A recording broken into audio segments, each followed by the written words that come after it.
Okay, no problem. I'm gonna, if you don't mind, I'm gonna start on the introduction and then I will hand over to you. Sure. Well, great. Okay, well, first of all, to our audience, thank you very much for coming to the first Roger Scruton Centre event. We are a new initiative that started up this year. The Roger Scruton Centre was founded to honour Sir Roger Scruton and continue his work. We do this through, in one way in part, by promoting a range of talks and discussions, both on the topics that Roger was particularly passionate about, as well as with his students and those who knew him, his colleagues, and those who he inspired. Roger's work is also continued by his family through his farm, which is at Scrutopia. And if you go to Roger-Scruton Roger-Scruton.com, you can see more about the events and the fantastic one-to-ones and discussions and face-to-face work that they do there. They talk about a whole range of things in a range of different topics that Roger was passionate about, and you get to get a real sense and feel as to the kind of life that Roger wanted people, particularly in the United Kingdom, to live. You can learn more about the Roger Scruton Roger Scruton Centre more generally by going to www.rogerscruton.org and seeing our work and our mission and the other things that we have set out to do in this new initiative. I would like to quickly thank our partners, who are the Imperial College Conservative Society, who have kindly partnered with us tonight, and we thank them for that, and we look forward to working with them and others in the future. You can go and find them on Twitter and Facebook, and please do follow us too on Twitter and Facebook. I'm going to now begin to hand over to Professor Eric Kaufmann. Eric is a professor at Birkbeck College at the University of London. He is a specialist in Orangism in Northern Ireland, as well as nationalism and political and religious demography, particularly changes within societies and the political implications of those. His latest book is White Shift: Populism, Immigration, and the Future of White Majorities. He will be speaking tonight on free speech under threat. What does the data say? So, Eric, if you're happy, I will gladly hand over to you.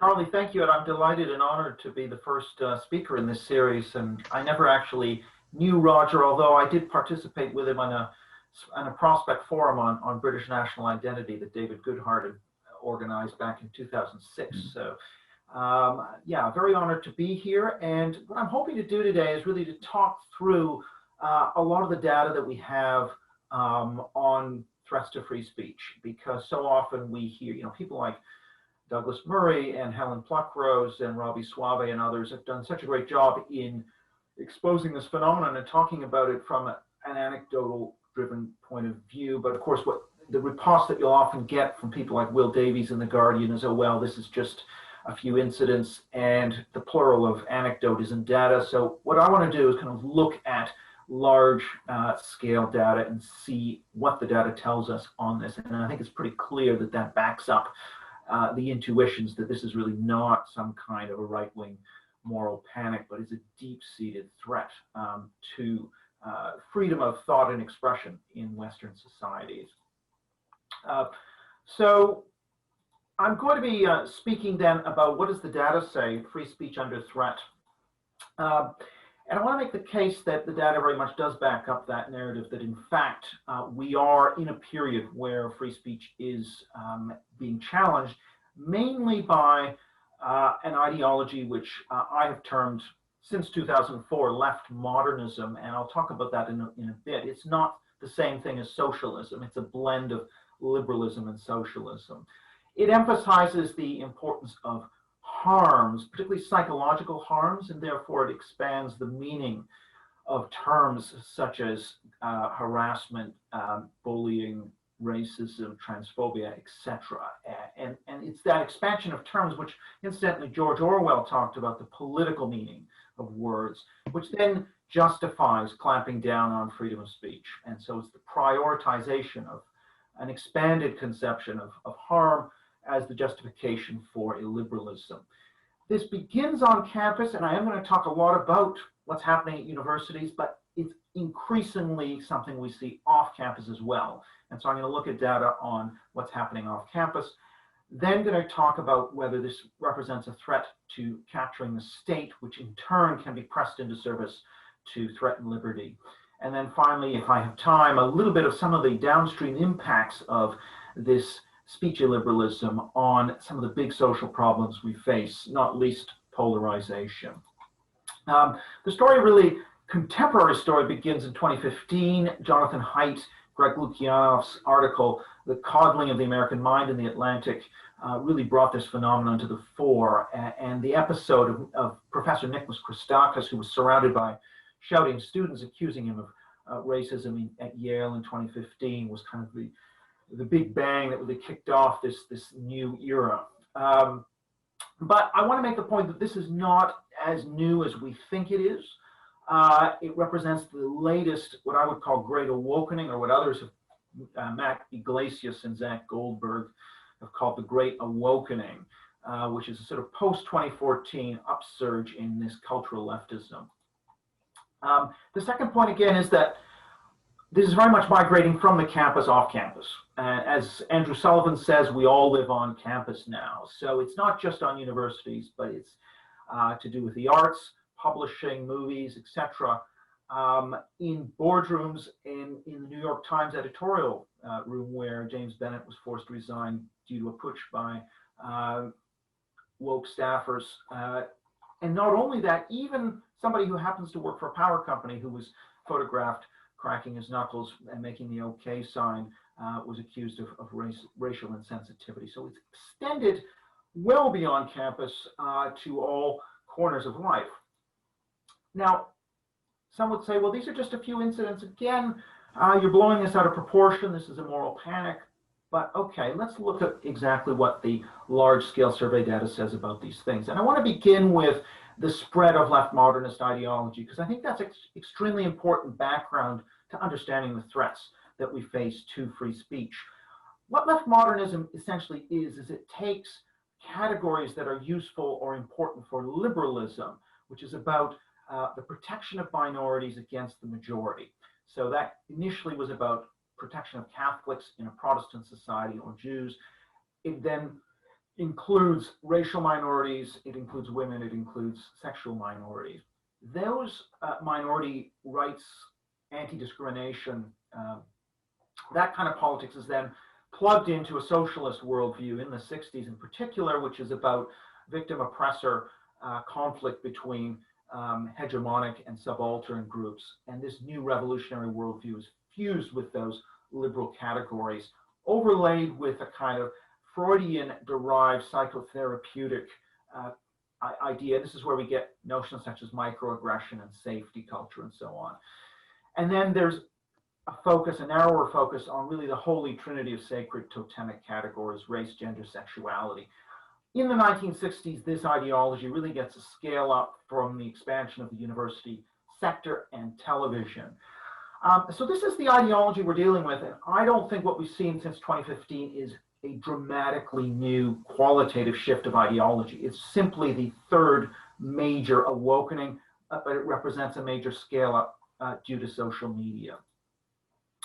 If you go back to 1969, Nathan Glazer, who incidentally passed away not that long ago, and who examined my doctoral dissertation, and who I got to know quite well, he argued in 1969, he talked about the free speech movement, and he says here that the free speech movement now almost seems to mock its course.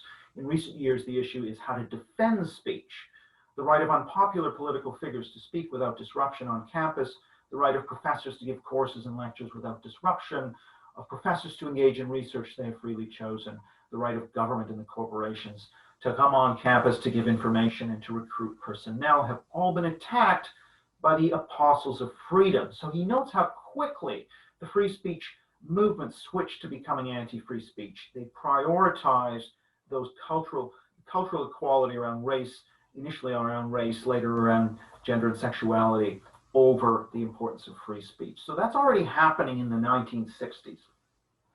We then get another wave in the late 80s and early 90s when the term political correctness comes into use.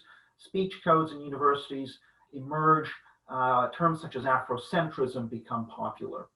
And then since 2014, we've had a third awakening, if you like, which is marked by an increase in no platformings and the use of terms such as microaggression, safe space, and what have you.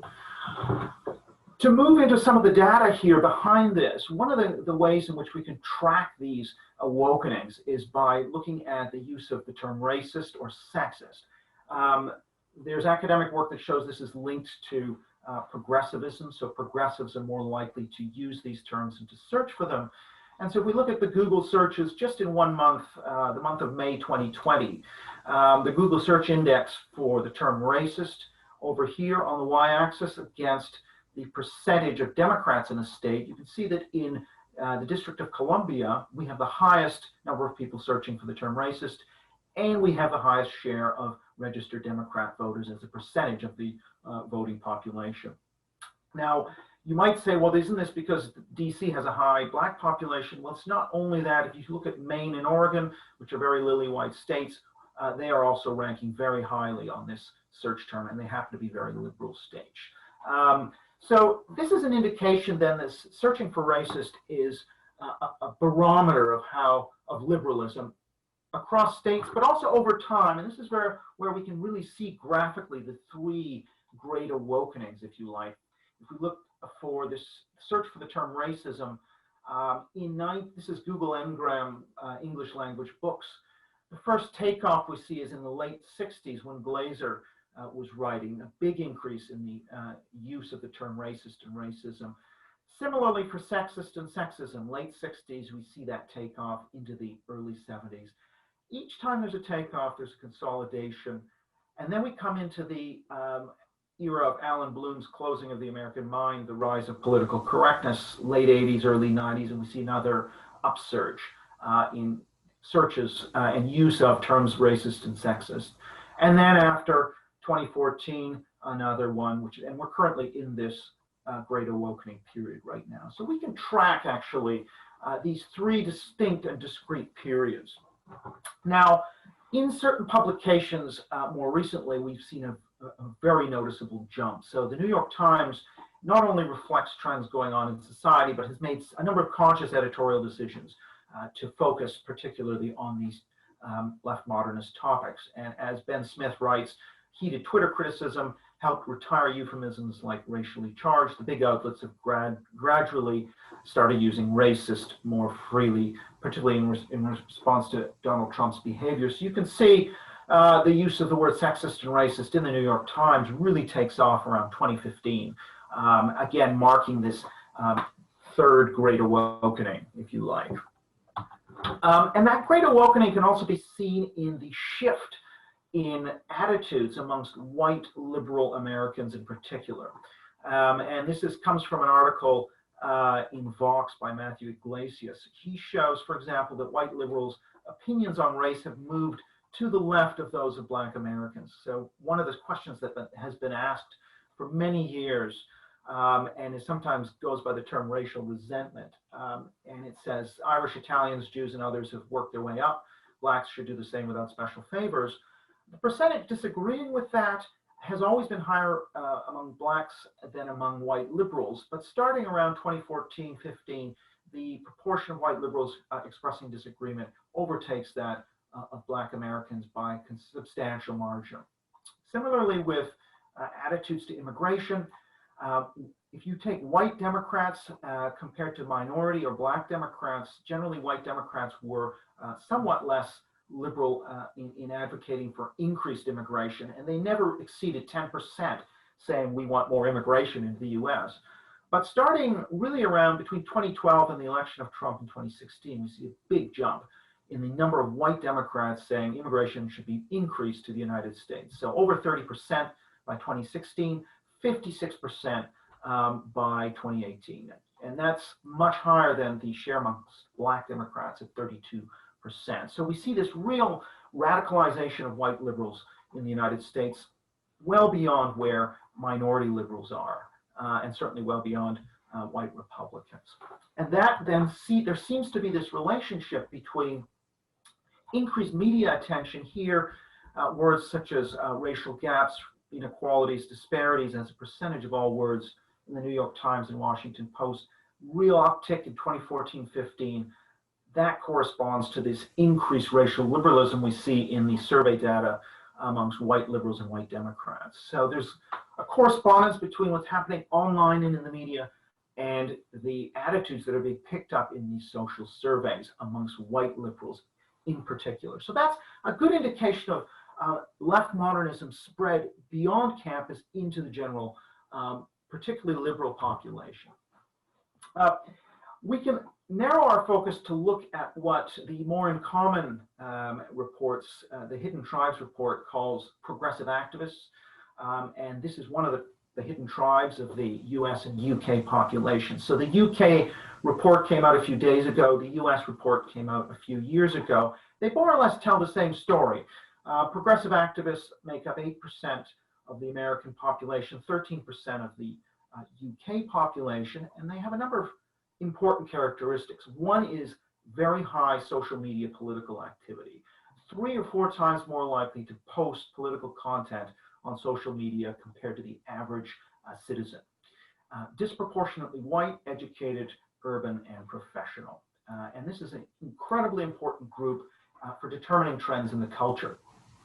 One of the key trends that the More in Common reports identifies is that progressive activists are much less likely to endorse free speech when it comes into conflict with issues around emotional safety for disadvantaged groups. And so the share of progressive activists that say that political correctness is a problem in society is only 30% in America, whereas the average American, 80% of Americans say it's a problem. So there's a 50-point gap between the average, not conservative or Republican, between the average American, who 80% of whom say political correctness is a problem, and progressive activists, only 30% of whom say that it is a problem. In the UK, only 28% of progressive activists say political correctness is a problem in our country, compared to the UK average of 72%. So these are massive gaps showing just how distinct this highly active, highly politicized online group is compared to the rest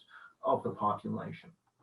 Okay, I want to now look a little bit more closely at what's happening on campus, particularly in Britain.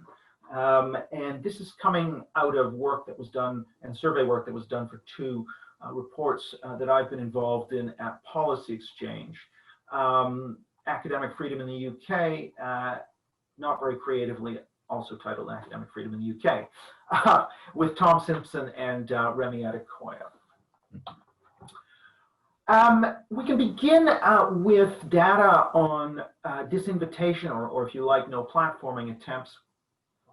What you see in the United States, if we go starting in 2000, there were roughly the same number of disinvitations from the left and from the right, but really beginning sort of in the 2010s, the share from the left starts to eclipse that from the right, and beginning in 2015, you see this big spike where about when Lukyanov and Haidt write their article, and the Christakis affair takes off.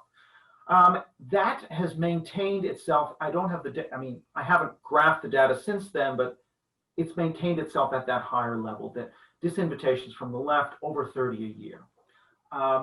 In Britain, we have data from the Academics for Academic Freedom banned list and from Michael Biggs on gender critical disinvitations and dismissals. And what you can see is, again, starting, it's a bit later in Britain, it's not 2015, it's more like 2018-19, there's a takeoff.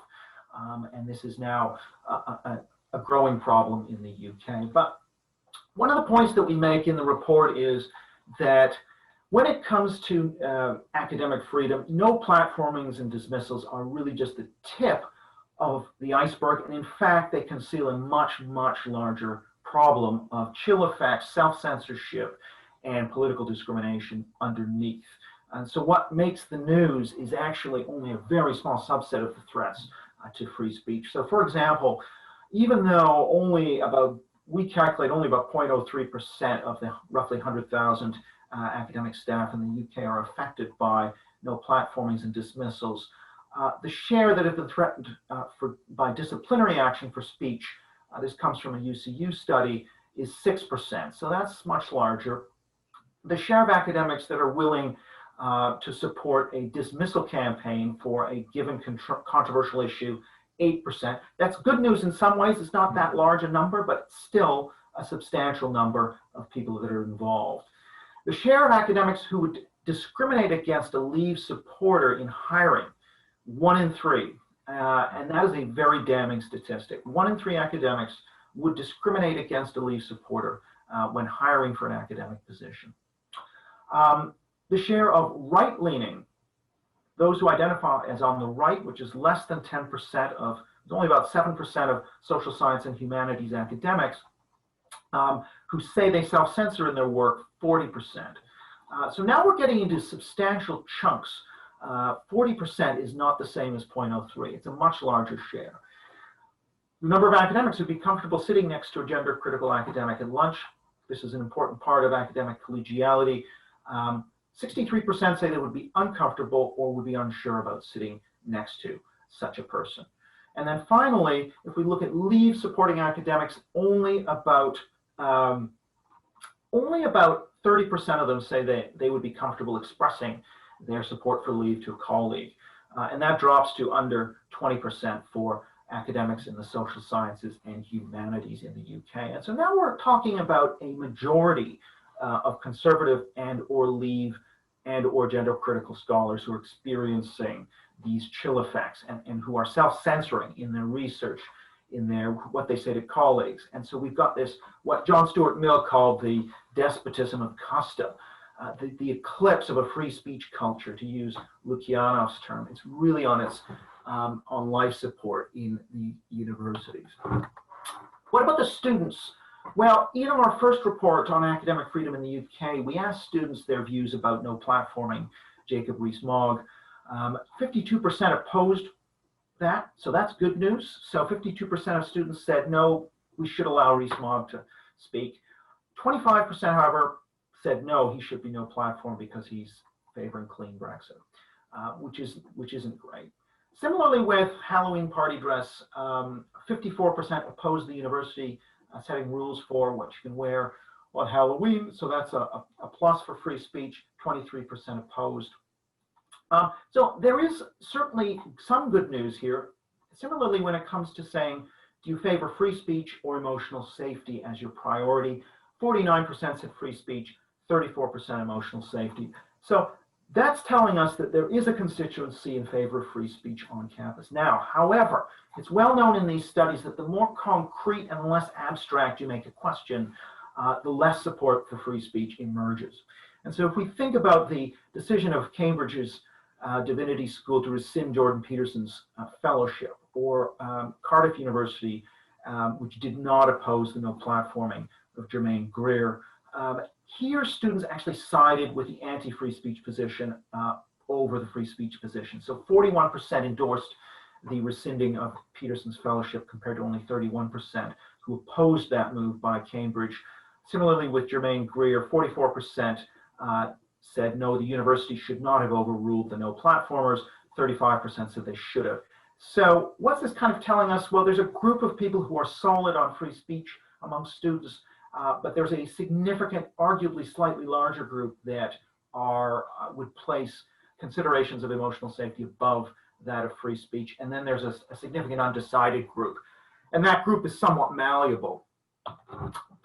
If we look, however, at where universities are with respect to the wider British population, we see that academics are much more likely to prioritize political correctness over free speech compared to the average person. So if we take the public as a whole with a big 165,000 sample, by 47 to 37, the public favors, it's against political correctness to,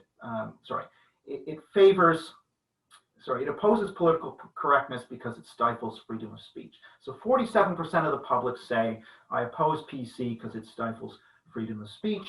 7% say I'm in favor of PC because it protects against discrimination. I think this is quite a good question because many times the questions are asked independently. You have to actually ask people to trade off. And here, the public comes down 47-37 in favor of free speech. However, if you look at degree holders, 56,000 in the sample, they are actually marginally more likely to favor political correctness over the free speech position. If you look at academics, it's 64% for political correctness, 31% for free speech. And if you look at current social science, humanities academics, it's 4-1, 76% versus 20%. So we've got a real big dissonance between what's happening, particularly in the social sciences and humanities on campus amongst academics and the general public as a whole. And we see that in other ways. For example, the political composition of academics, we found in our 2019 YouGov survey, which is the largest sample and the most scientific sample available thus far. We found half of academics were voted Labour, about 20% Lib Dem, and about 6% each for Green and SNP. But that made for a ratio of support of left to right wing parties of about 6-1. So there's a very pronounced slant amongst academic staff, and we see that in the United States as well. If you look at social sciences and humanities academics that are currently active, it's a 9-1 left to right split. So that's even more pronounced in the social sciences and humanities. Differences are also very evident on voting for Brexit, for example, where only 17% of academics, again down to 10% if we just take active social science humanities academics versus 52% in the population. Attitudes to immigration, similarly, a vast difference. So that's nothing surprising, but it simply shows the scale of the difference between academia and the general population. But the point I'm going to make later is the difference between academia and the professional university-educated population is not as great as that. And it's actually more of a sliding scale where, yes, universities are at one end of this scale, but actually they're not that far off educated professionals in other fields. How did this happen in academia? Well, if you look at the United Kingdom, support for the conservatives amongst academics in 1964 was, we have 35% of British academics in 1964 favoring the conservatives against 47 for Labour. The gap is really not that great all through the 60s and 70s. Now, when Thatcher comes on the scene, we start to see a bigger difference. The share of conservative academics drops from 29 to 18% by 1989. The big difference then between 1989 and the present is not so much the decline in conservative academics, it's the shift from the center to the left. So the shift from Liberal Democrat, Liberal SDP towards Labour between 89 and 2015. We see the same thing in the United States between sort of the 1990s and sort of 2013-14. The share of left academics goes from about 40% to 60%, and those in the center drop from 40% to sort of 25%. So that's a big shift that we've seen since the late 80s, is a shift from the center liberalism towards the left. And what this means is that on campus, as we see in our YouGov survey, there's an increasingly hostile climate for those with conservative opinions. And so we asked people, do you perceive a hostile climate for your beliefs in your department? Sort of 44% of fairly right-leaning and 63% of very right-leaning academics said there was a hostile climate, compared to only around 8% for fairly left and 15 or 16% for those in the center and who are very left. Likewise, would somebody be comfortable expressing their views on Brexit if they're a leaver? Only 37% of academics, dropping to under 20% amongst social sciences and humanities leave supporting academics. That compares to over 80% of Remainers who are happy to express their views.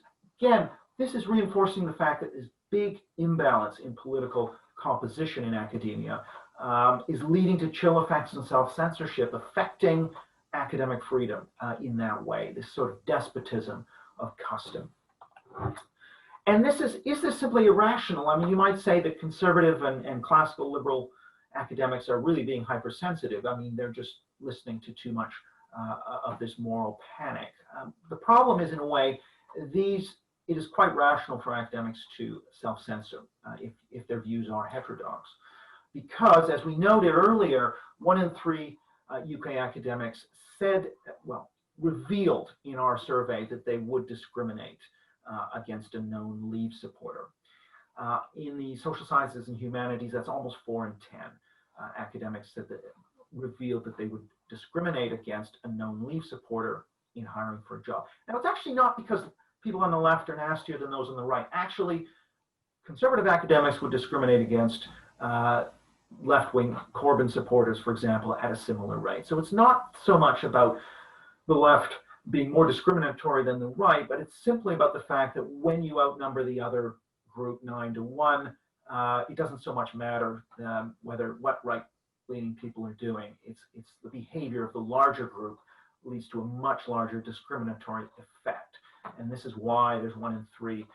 We see 1 in 3 of all academics willing to discriminate against a known leaver. And so this political discrimination then entrenches some of those patterns, those leftward shifting patterns that we've seen through the last 20 years in academia that have so changed the composition, led to a shrinking of viewpoint diversity, which has led to an increase in chill effects and self-censorship in the universities. Now, there is some good news, as I mentioned earlier. Very few academics endorse firing academics who have controversial views, and I think that's a positive thing. We should note that across 4 hypothetical situations, diversity as negative for social solidarity, the British Empire as having positive effects, traditional parenthood being better for children, women and minorities lowering organizational performance. These aren't actual studies. These are just hypothetical scenarios we laid out. Only between 6 and 13% of academics would endorse dismissing a staff member who was doing research that came to these conclusions. So that is good news. But on the other hand, it's worth noting, and it also is worth noting, that about 50% of academics would actively oppose, or at least would be opposed to dismissal campaigns. But it's also important to note that there's a substantial group who are unsure and who would not oppose these dismissal campaigns.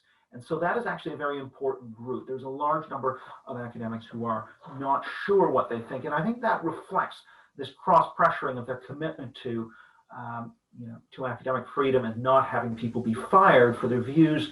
So that commitment is there, it is strong, but it is counter-pressured by their commitment to emotional safety for disadvantaged communities. The other thing we notice that is quite important is that younger academics are about 10 points more likely to favor dismissal campaigns than older academics. So this is a rising issue, a growing problem. And in fact, if we, instead of looking at each individual one of those 4 campaigns, if we look at anybody who said yes to dismissal across any of those 4 campaigns, 1 in 2 academics age 30 who identify as far left would endorse one of those 4 dismissal campaigns. So that's actually getting up to 50% support for cancellation, which is quite significant and quite worrying. It's also worrying that younger academics are more likely to think this way. Now, of course, this is the far left. Those on the center left, the center, or on the right are much less likely to endorse, 20 points less likely to endorse any kind of cancellation. So this seems to be an issue that is focused within the far left and very much is somewhat of a larger problem amongst the younger academics. And that issue of younger academics being more likely to favor emotional safety arguments over free speech arguments is worrying if it reflects a generational shift towards less tolerant attitudes. One of the questions we also asked has to do with decolonizing the curriculum. If you had to choose, which do you think is more important? That course content be inclusive, representing the racial gender makeup of the students, so quotas for course content, or that it should feature the most intellectually foundational books and articles in the field. And we saw a big age split. 40% of academics under 40 favored option A, the inclusivity decolonization option, and only 23% of those over 40. So there was a big age split. When we presented a diversity statement to half the sample, this shifted opinion substantially amongst the over 40s, almost to where the under 40s were. And so that suggests that even older academics are quite biddable to this message of decolonization and diversity, where it trumps academic freedom. I now want to talk a little bit about some of the off-campus trends, and these are, I think, quite important because I've been emphasizing how the university sector is radically different from the rest of society, but I think that's actually not entirely the case. Yes, it is true the universities are the epicenter of this, if you like, view that emotional safety should be prioritized over freedom of speech, but this also occurs to some degree elsewhere. So if we look at chill effects, would a Leave supporter be comfortable expressing their views on Brexit to a colleague? In the university sector, 22% versus 88% of Remainers. Now, if we look at other sectors, we don't see anything like this kind of a 65-point gap. We see smaller gaps, but we see 20 to 30-point gaps across a large number of fields. So, for example, in the private sector or in government agencies, 24, 30-point gaps. The charity sector, about a 30-point gap. That's not insignificant. It's not as extreme as the university sector, but it's also not something that we can be complacent about. Similarly, if we think about the willingness to hire a known Leave supporter, yes, it's in academia, 32% of academics wouldn't hire a known Leaver. Outside of academia, in professional fields, it's lower.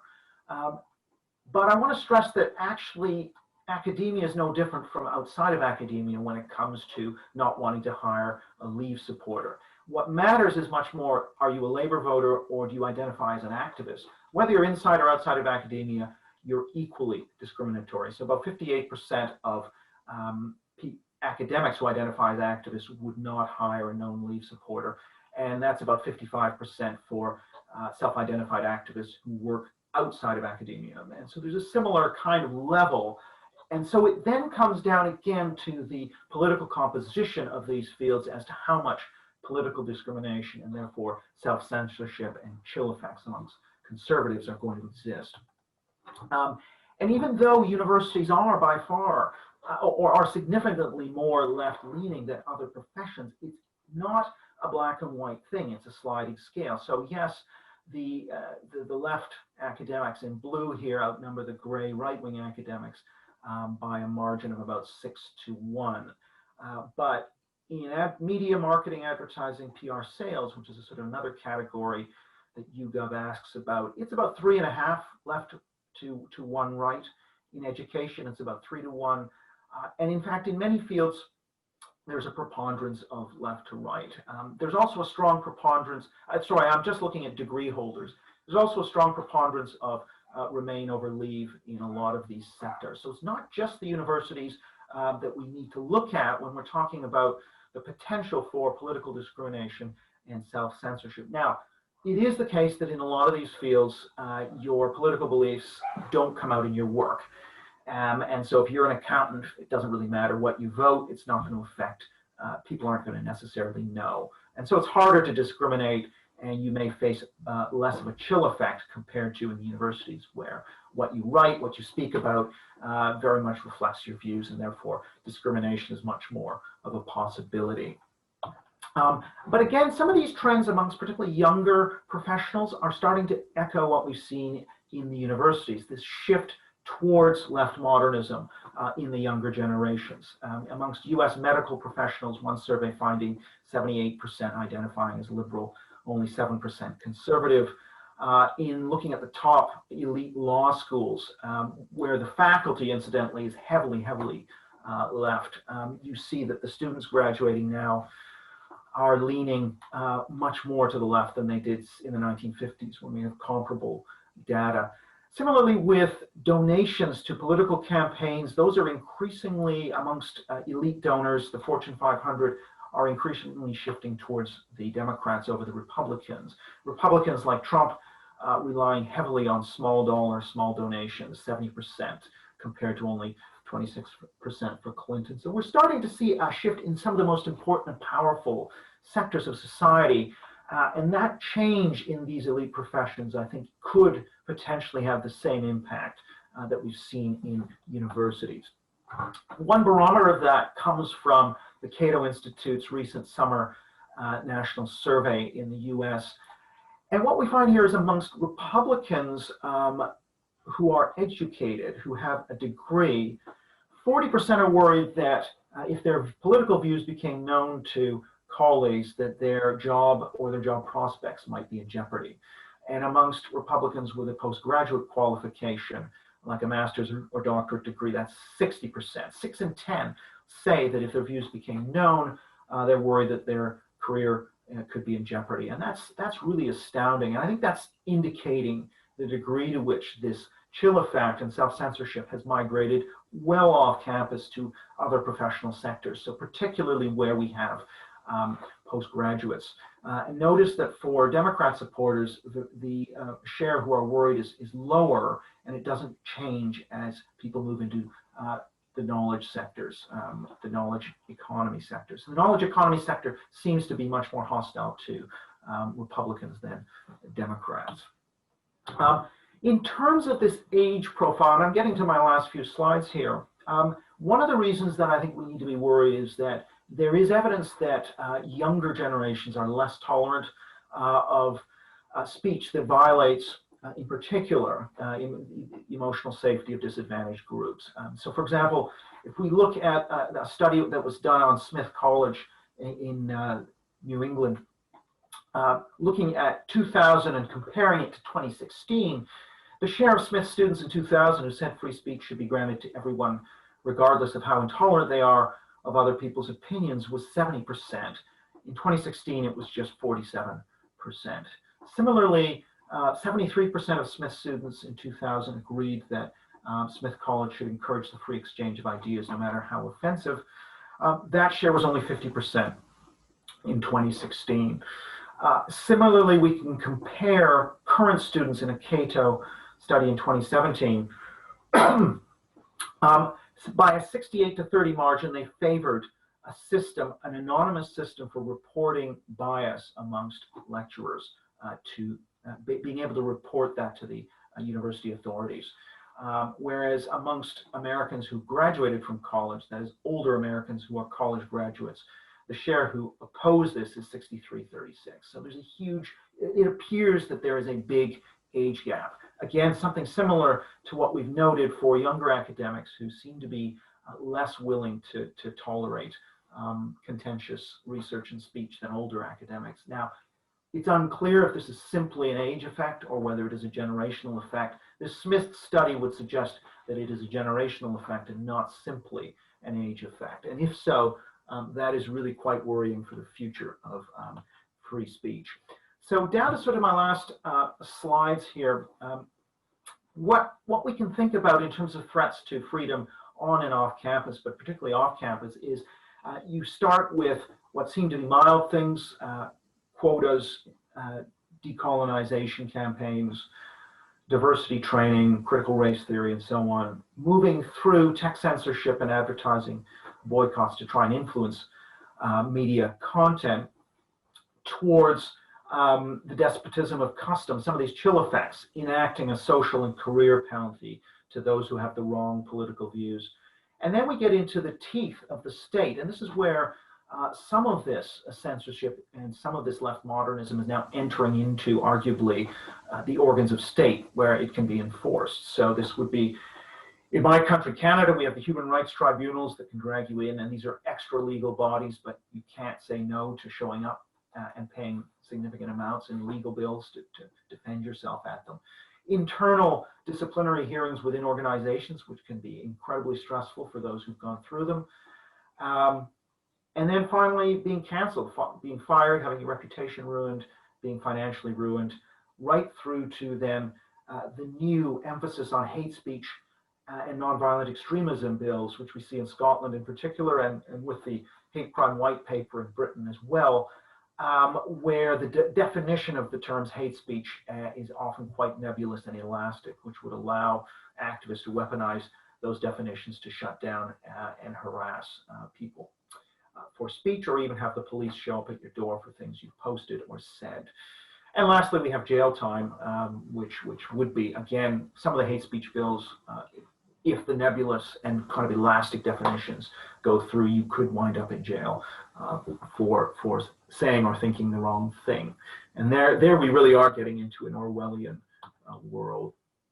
The last point I really want to make is to do with downstream effects. You know, even if you don't care about free speech, what are the effects of not being able to discuss topics on society? Well, if you can't do research that is objective and rational and scientific based on issues of race, gender, and sexuality, that's going to have an enormous impact, not just on knowledge, but also on policy areas such as immigration, family, policing, masculinity, issues to do with white working class or male underachievement or pathology, wage gaps, and also the merit of art and culture. And so you're going to have all of these downstream effects. And probably the most insidious one, which I've cataloged in my recent book, is an increase in polarization and division as topics are sort of placed out of bounds and therefore not discussed. And therefore there's kind of a return of the repressed through populism. And then there's a sort of reaction to that populism. We get into a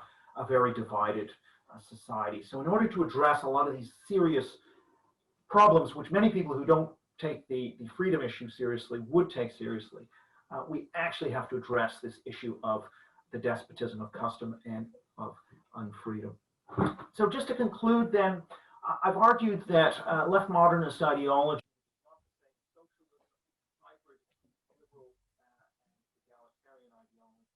increasingly permeating societies, its epicenter is the university, but it's spreading well beyond that. And so that as this ideology spreads, its ethics prioritizes emotional safety for protected groups. That tends to trump free speech, and that leads to the illiberalism, especially on campus, but increasingly off campus. Worryingly, younger populations seem to be more intolerant than older populations. And it's not clear if this is generational or if it's a life cycle effect, but if it is generational, then we could be looking at a future in which speech is drastically curtailed and punished when it deviates in any of the sacred value areas around race, gender, and sexuality. And so I would argue we see, and the data confirms, a growing threat and a quite significant threat to free speech across not just universities, but other professional settings and elite institutions. And with that, I'm going to turn it over to your questions. Okay. Fantastic. And thank you, Eric, for that. Yes, there we are. Now back to usual screen. Okay, well, first of all, to our audience, if you would like to write a question, please do put it in the chat or the Q&A boxes. I think, first of all, there is a question from Robert McDowell. What do the proponents of left modernism seek to achieve? Is it a conformity of thought or a suppression of what they deem to be unacceptable views? Do they have a sort of grand vision, or are they more playing basic politics to try and achieve small strategic objectives? Yeah, that's an interesting. Some people have said that this new ideology doesn't have the same grand vision as socialism. So the socialism had the worker state. I actually think they do have a grand vision, and I call that multicultural millenarianism. That is a sort of utopia of racial and gender and sexual equality. So it's a kind of egalitarian utopia, but it's more to do with the cultural categories rather than class categories. So instead of, essentially, these cultural categories are taking the place of class. And I think that they believe that by shutting down dissenting views, punishing dissent on issues around race, gender, and sexuality that they deem offensive, that somehow they're going to produce this therapeutic egalitarianism, that somehow self-esteem is going to be equilibrated across society, and that's going to lead to a decline in all forms of systemic discrimination and systemic inequality. And the only problem is the flip side of that therapeutic egalitarianism is what I think Rod Dreher has called therapeutic totalitarianism, right? So it's trying to control what you think, what you're allowed to say, in order to achieve this utopia of self-esteem, everyone having the same level of self-esteem. Interesting. If these groups are seeking to break people down into ever smaller identity groups, do they not risk actually sort of becoming self-destructive, because by pushing themselves into smaller and smaller groups, they'll sort of lose the majority? There's like a sort of question as to their logic in that regard. Well, there obviously is that. You know, we see that with the gender critical feminists who are now alienated from the movement. But I actually think that there is a logic to these identity groups. So it's not just a case of a bunch of, you've got the Black Lives Matter people, and you've got feminists, and you've got trans. It's not the case that you have these groups and they're all equal. There's actually a gradation whereby I think that the race claims have a higher status in this victim-oppressor hierarchy. So they're higher on the totem pole. So for example, you will see that Black feminists may split from white feminists and split that movement, but it's very unlikely that feminist African Americans will split a race movement or a Muslim movement. So for example, you wouldn't necessarily see a critique of rap lyrics coming from feminist African Americans that would be taken seriously and break up the Black identity movement. So I think because there's a hierarchy with race at the top, and then you have gender and sexuality, it's unclear which is higher, which is one of the reasons we've got this battle between the gender critical and other feminists. But I think because there's that ordering based on the currency of victimhood, and there's a common enemy, which is sort of the white cis het male, it actually has a coherence and it has a durability. And I don't think it's going to fall apart as easily as people think. Interesting. We have a question from Anita Emery. You've clearly demonstrated the growth of liberal intolerance among academics and other middle-class groups. What are the key causes and what can we do about it? So I think this is a question around how do we sort of tackle this kind of extra legal action that individuals are taking? Yeah, I think here I have, my view is that in the media, we have lots of different social media and media sources, and there are a lot of people pushing back on cancel culture and wokeness. You've got the Harper's letter, you've got J.K. Rowling, you've got all kinds of people. The problem is very much in institutions. It's in universities, in corporations, in newspapers, whatever. Institutions are uniquely vulnerable to the pressure of a small number of activists.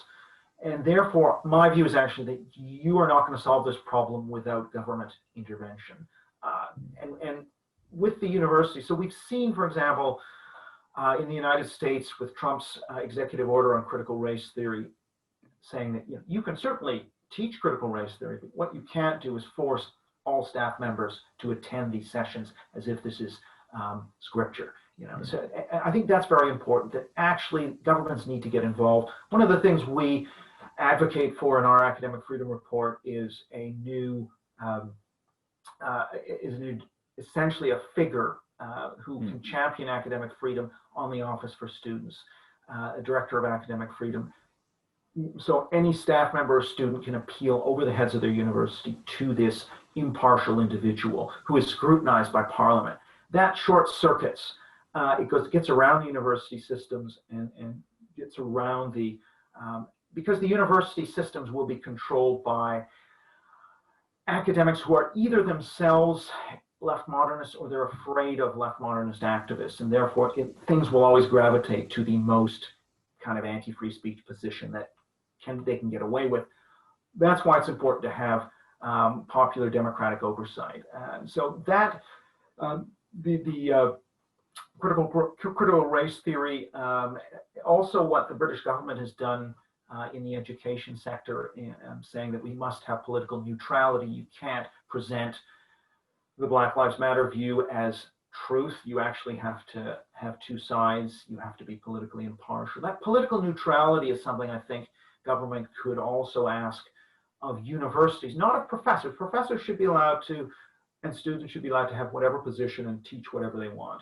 The issue, however, is the universities' departments should not be presenting themselves politically and having political stances. They, in my view, should actually be apolitical to foster a more politically diverse environment. So these are just a number of areas that I think government can get involved in. And when government gets involved, actually, they can set the tone and shift the culture. We've seen that on things like smoking bans and seatbelts.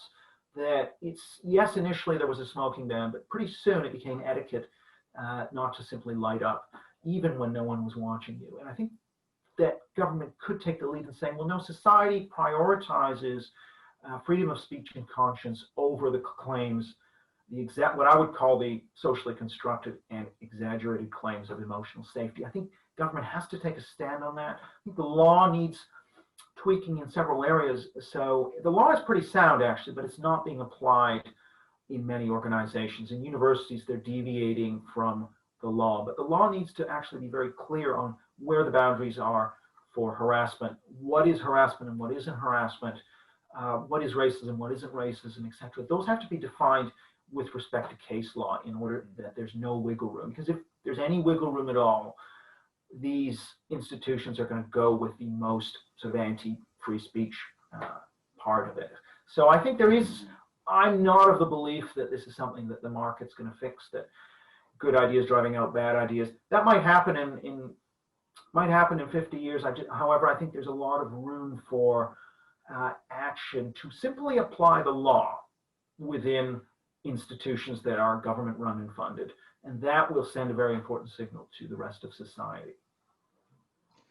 Following up with a question from Ian Stewart, rephrasing it slightly, why has the reaction to this issue been so slow in regards particularly to the attempts to threaten free speech? Well, if you mean in terms of high politics and the Conservative Party, I think the right bears a lot of culpability, the political right, in ignoring cultural issues. That really in both Britain and the US, the priority has been on economics, whether it's be free markets or low tax, or in the US on foreign policy, muscular foreign policy. These things have been the acceptable face of conservatism, of neoconservatism. There's been a big neglect of all of the patterns and trends, which are really sort of 30 years old since Alan Bloom wrote his book. They have done very little. I would say the conservative parties have done almost nothing to try and penetrate these institutions and to try and push back against these trends. They've simply thought that, oh, well, it's just a few nuts on campus and it's not threatening in any way. I think it's really, a grossly irresponsible move. I think there is now, only very recently, in this country in the last few years, there's been now a shift, more of a realization that you actually have to get engaged in these cultural conversations and in what's happening in the institutions you're funding. And I think, Kemi Badenoch's speech, for example, on BLM and critical race theory is very important. I think the government has sent signals. It sends signals on academic freedom. It has yet to act. And I'm really looking for government action really as soon as possible on some of our recommendations. I think that will send a very powerful signal as well. I think government has to have the gumption to risk accusations of all. They're going to have to brave the accusations that will inevitably come that somehow you are picking on disadvantaged groups. It's actually nonsense. You have to stand up for what the law says, which is that, yes, of course there is racism and anti-Semitism and everything else, but those concepts are bounded and you can't overstep the boundaries of them in order to shut down free speech. And so we'll recognize a reasonable definition of this, but not a most sensitive person definition of this. Sorry, Eric, we've got to the end of the session, but may I ask you one or two more questions? Do you have just a second? We have a quick question from Edward Weech, which is, to what extent is there also a legislative avenue to pursue to discourage people from waging cancel campaigns? Well, I think the cancel campaigns would be a lot less effective, first of all, if they never resulted in anyone being canceled. Then the futility of those campaigns, and people would be less threatened. I think that universities, for example, need to take steps to reduce chill effects, not just not to fire people, but also, for example, if their Twitter feed is bombarded by activists, or if there are complaints made to the university, those should not be followed through to, that is, an email should not land on the academic's desk saying there's been a complaint against you. That should not happen unless the complaint has a very significant chance of being upheld. Otherwise, it just acts to shut down free speech. So I think in all these ways, I think that government can tighten the noose on cancel culture and just simply make it less effective. I mean, yes, they can rage on Twitter. Perhaps there's some reputational damage. I'm also not well enough aware of where the lines are on defamation law as to when that line has been crossed. But I just think it's important that these things don't carry actual weight within institutions. Excellent. Final question from Jennifer. Is this a sign of our times and being uncomfortable with aspects of perceived privilege, and we will see a swing back towards, oh, no, sorry, that's the wrong question. Apologies. One from Mariana. You mentioned that the young are more intolerant than the old. Is this because the education over the last 60 years has declined? That's a good question. My view is no. That I don't think the Haidt Lukianoff hypothesis of children not being allowed out on their bicycles and out to play, I don't think that actually makes much difference. I think these are, as I mentioned, trends that go back to the 1960s and were progressively institutionalized as people who shared the left modernist ideology became professors, and then they went from the graduate schools out into media and into arts and culture sectors and then into corporations. So I think actually it's much more to do with the scaling up and spread. The other thing I should say is the Generation Z, this is people, particularly people under 22 years of age in the UK, and the 18-year-olds and 19-year-olds in particular are somewhat more skeptical of cancel culture and are somewhat more conservative than are people aged about 23 to 30, the millennial generation in particular. So it's hard to know if this trend is going to continue. From about age 21, as you go down to age 18, public opinion in this country anyway is becoming more conservative. Now, again, what we don't know is whether that's simply because these young people haven't been impacted by Brexit, because that came when they were too young, or whether there is something going on with the very youngest, the youngest political generation. So I don't want to sort of say that a change is occurring. I think it's far too early to make that pronouncement. So I'm still operating with a view that the younger generations are, relatively speaking, compared to the older generations, more intolerant. But yes, you're correct that it may be that the very youngest new people entering the electorate are shifting. That's going to be very interesting to watch in the coming years. Excellent. Well, that's really exciting and very, very interesting point to end on. I'd like to thank all our viewers for joining us today, and thank you, Professor Kaufmann, for speaking to us today. It was absolutely fascinating talk with lots of very, very interesting data points, and look forward to seeing you again. You can also see Eric on YouTube. He has plenty of excellent interviews, and I highly recommend looking at him. Eric, thank you so much for speaking to our audience tonight. Thanks, Charlie. It's been my pleasure. Excellent. Okay. Excellent. From the Roger Scruton Centre, thank you so much. Remember again to follow us, and please follow Dr. Kaufmann as well on Twitter at is EP Kaufmann. Yeah, I'll put it up here. Sorry, hang on. Where are No we? problem. You can follow the Roger Scruton Centre on Twitter at r_Scruton_C. That is our Twitter handle. So yeah, and Eric's is at EP KAUFM, and that is his underscore. So thank you everyone, and good night. Good night. Thanks.